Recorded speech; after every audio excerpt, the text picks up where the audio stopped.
Inflation came in warmer than expected, but the market didn't really seem to care. My name is Anton Kulikov with AK Investing, and this is our market update for February of 2025. After an initial onset of volatility brought by Trump's tariff policies and a slight increase in inflation, the stock market rallied back to all-time highs as it shook off those fears, and volatility dropped by 30% going into the second week of February. This first point will be the key thing to keep an eye on as we head into the rest of this quarter, as inflation and Trump's policies will be probably the single biggest catalyst for stock market volatility going forward.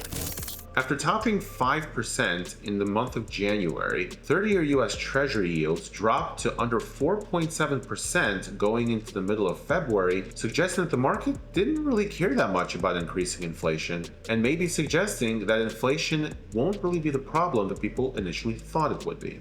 This drop in long-term rates seems to suggest that the market doesn't really care that much about the current tariff situation, and instead, the market's betting on the fact that these tariffs, whether they stay or go, won't really be a catalyst to higher prices. Although interest rates have come down slightly, remember that interest rates and inflation are very closely tied together. So keeping an eye on interest rates is still going to be a critical component to what's happening in inflation over the months to come.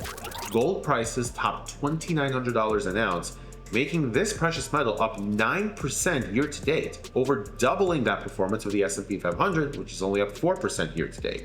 Gold still remains a resilient alternative asset class to be invested in that can provide a good diversification to your overall stock portfolio. As we move into March and the end of quarter one, the biggest things that could shake the market up are the same things that's been shaking it up all year: tariffs and inflation. And although these two things aren't really predictable, what is certain is that Trump is a wild card, and his policies, whether good or bad, will cause market volatility. So as traders, we use that information to keep a close eye on what he's doing, so that when market volatility does come in, we can be there to take advantage of it first. If you like these updates and want to see more content from us, please like, subscribe, and hit that notification bell so you never miss a beat from our channel. Thank you so much for tuning in. I'm Anton Kulikov, and I'll see you in the next one.